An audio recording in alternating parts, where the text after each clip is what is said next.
আসসালামু আলাইকুম এভরিওয়ান, ওয়াসিফস মম কিচেন পক্ষ থেকে জানাচ্ছি সকলকে স্বাগত।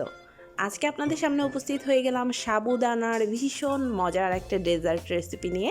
সেটা হচ্ছে সাবুদানার পুডিং রেসিপি।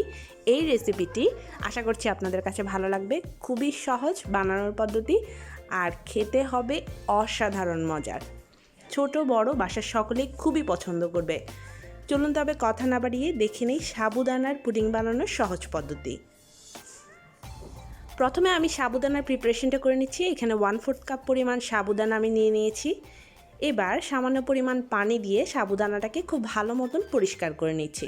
সাবুদানার মধ্যে অনেক সময় ময়লা থেকে থাকে, তাই সাবুদানাটাকে শুরুতেই ভালো মতন পরিষ্কার করে নিতে হবে। হাত দিয়ে কষলে কষলে এইভাবে সাবুদানাটাকে একটু ধুয়ে নেবেন।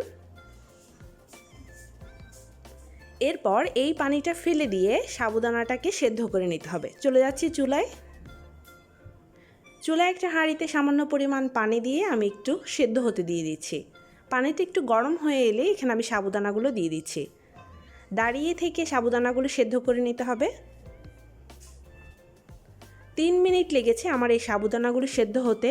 3 মিনিটের বেশি বা 3 থেকে 4 মিনিটের বেশি এই সাবুদানাগুলো সেদ্ধ করবেন না, তা না হলে কিন্তু বেশি সেদ্ধ হয়ে যাবে, তখন একদম ভর্তা হয়ে যাবে, পুডিংটা খেতে বেশি ভালো লাগবে না। সাবুদানাটা মোটামুটি যখন সেদ্ধ হয়ে আসবে তখন চুলা থেকে পাতিলটা নামিয়ে ঠান্ডা পানি দিয়ে খুব ভালো মতন ধুয়ে ছেঁকে নিতে হবে। সাবুদানাগুলো আমি ছেঁকে নিয়েছি, দেখতে পাচ্ছেন ঠান্ডা পানি দিয়ে ধুয়ে ছেঁকে নিয়েছি। এইবার আমি চলে যাচ্ছি ক্যারামেল তৈরিতে। যেই পাত্রটাতে আমি পুডিংটা বসাবো সেই পাত্রের মধ্যে আমি দিয়ে দিচ্ছি 2 টেবিল চামচ পরিমাণ চিনি ক্যারামেলের জন্য। এবার চুলার হিটটা লো থেকে সামান্য একটু বাড়িয়ে রেখে ঠিক এই রকম কালার করে ক্যারামেলটা করে নিয়েছি। এর থেকে বেশি করবেন না, এতে করে কালচে রং এসে যাবে আর ক্যারামেলটাও পুড়ে যাবে। এখন পুডিংয়ের প্রিপারেশনটা করে নিচ্ছি। দিয়ে দিচ্ছি 2টা ডিম। এবার এখানে দিয়ে দিচ্ছি 3 টেবিল চামচ পরিমাণ চিনি। সেই সাথে দিয়ে দিচ্ছি 1/2 চা চামচ পরিমাণ লবণ। মিষ্টি জাতীয় খাবারে যদি সামান্য পরিমাণ লবণ থাকে তাহলে চিনির ব্যালেন্সটা কিন্তু ঠিকঠাক থাকে। এখন দিয়ে দিচ্ছি গুঁড়া দুধ 1/4 কাপ পরিমাণ। এখানে গুঁড়া দুধটা অবশ্যই দেওয়ার চেষ্টা করবেন, যেহেতু এখানে লিকুইড দুধটা ইউজ করছি না। দিয়ে দিলাম 1 কাপ পরিমাণ পানি।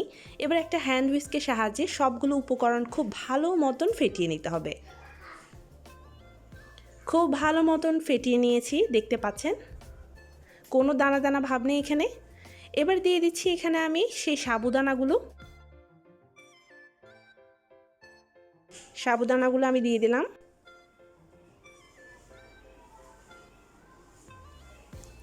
এবার সাবুদানাগুলোকে হ্যান্ড হুইস্কের সাহায্যে খুব ভালো মতন আমি মিশিয়ে নিচ্ছি। একটু সময় নিয়ে খুব ভালোভাবে সাবুদানাগুলোকে মিশিয়ে নিতে হবে, তা না হলে কিন্তু সাবুদানাগুলো দলা পাকিয়ে থাকবে। খুব ভালো মতন সাবুদানাগুলো মিশে গিয়েছে, দেখতে পাচ্ছেন ব্যাটারটা একদম পারফেক্টলি তৈরি হয়ে গিয়েছে। এখন এই ব্যাটারটা আমি এই ক্যারামেলের পাত্রটার মধ্যে ঢেলে দিচ্ছি। সম্পূর্ণ ব্যাটারটা ঠিক এইভাবে উপর থেকে ধরে ঢেলে নিয়েছি। এবার ঢাকনা দিয়ে ঢেকে স্টিম করতে চলে যাচ্ছি চুলায়। চুলায় একটা হাঁড়ি বসিয়ে দিয়েছি, যেটার মধ্যে আমি এই পুডিংটি স্টিম করে নেব। তো তার জন্য আমি চুলায় দিয়ে দিচ্ছি একটা কাপড়। ঠিক এইভাবে আমি ভাঁজ করে নিয়েছি, পরিষ্কার একটা কাপড় ঠিক এইভাবে ভাঁজ করে দিয়ে দেবেন। এবার এখানে আমি দিয়ে দিচ্ছি প্রায় 2.5 কাপ পরিমাণ পানি। পানিটা দেওয়ার পর এখন আমি পুডিংয়ের পাত্রটা এখানে বসিয়ে দিচ্ছি। পুডিংয়ের পাত্রটা বসিয়ে দিয়ে ঢাকনা দিয়ে ঢেকে দিচ্ছি। ঢাকনার মধ্যে কোনো ছিদ্র থাকলে ঠিক এইভাবে একটা লবঙ্গ গুঁজে দিতে পারেন, কিংবা টিস্যু পেপার কিংবা কাগজ দিয়েও গুঁজে দিতে পারেন। এতে করে আপনার ভিতরের তাপটা বাহিরে যেতে পারবে না। ফিরে আসছি ঠিক 30 মিনিট পরে। চুলার হিটটা লো মিডিয়াম হিটের মাঝামাঝি রয়েছে। ফিরে এলাম ঠিক 30 মিনিট পরে। এর মধ্যে পুডিংটা খুব ভালো মতন হয়ে গিয়েছে। ঢাকনাটা খুলে আপনাদেরকে দেখাচ্ছি। দেখুন পারফেক্টলি পুডিংটা হয়েছে।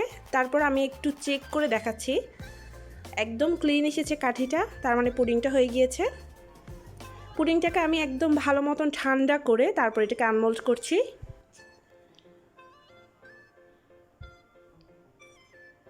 পুডিংয়ের চারপাশটা ছাড়িয়ে নিচ্ছি একটা নাইফের সাহায্যে। ঠিক এইভাবে একটু ঘুরিয়ে ঘুরিয়ে দিলেই পুডিংয়ের চারপাশটা খুব সুন্দর মতন ছেড়ে আসবে। এখন একটা প্লেট ঠিক এইভাবে উপর করে ধরে দিলে একটু ট্যাপ করে নেবেন, দেখবেন পুডিংটা খুব সুন্দর মতন বেরিয়ে এসেছে। দেখতে পাচ্ছেন মশলা করে পুডিংটা কত সুন্দর হয়েছে। এই পুডিংটা দেখতে যে খুব সুন্দরী তা কিন্তু না, খেতেও কিন্তু অসম্ভব মজার। আর পুডিংটা বানানোর পদ্ধতি তো দেখিয়ে দিলাম, খুবই সহজ। আপনারা অতিথি আপ্যায়নের জন্য এই পুডিংটা বানিয়ে নিতে পারেন, কিংবা হঠাৎ যদি ডেজার্ট খেতে ইচ্ছে করে তাহলে এই পুডিংটা খুব সহজে বানিয়ে নিতে পারেন। দেখতে পাচ্ছেন পুডিংটার ভেতরের পাশটা কতটা পারফেক্টলি হয়েছে। এই পুডিংটা অসম্ভব মজার, আর এই পুডিংটা বাচ্চাদের জন্য কিন্তু খুবই উপকারী, যেহেতু এখানে সাবুদানা রয়েছে, ডিম, দুধ সব কিছুই রয়েছে। আশা করছি এই রেসিপিটি আপনাদের কাছে ভালো লেগেছে। যদি ভালো লেগে থাকে তাহলে অবশ্যই রেসিপিটিতে একটি লাইক করতে ভুলবেন না। কমেন্ট বক্সে জানাতে পারেন আপনার মূল্যবান মতামত, আর সাবস্ক্রাইব করে পাশে থাকবেন। সবাই ভালো থাকবেন, সুস্থ থাকবেন। আল্লাহ হাফেজ।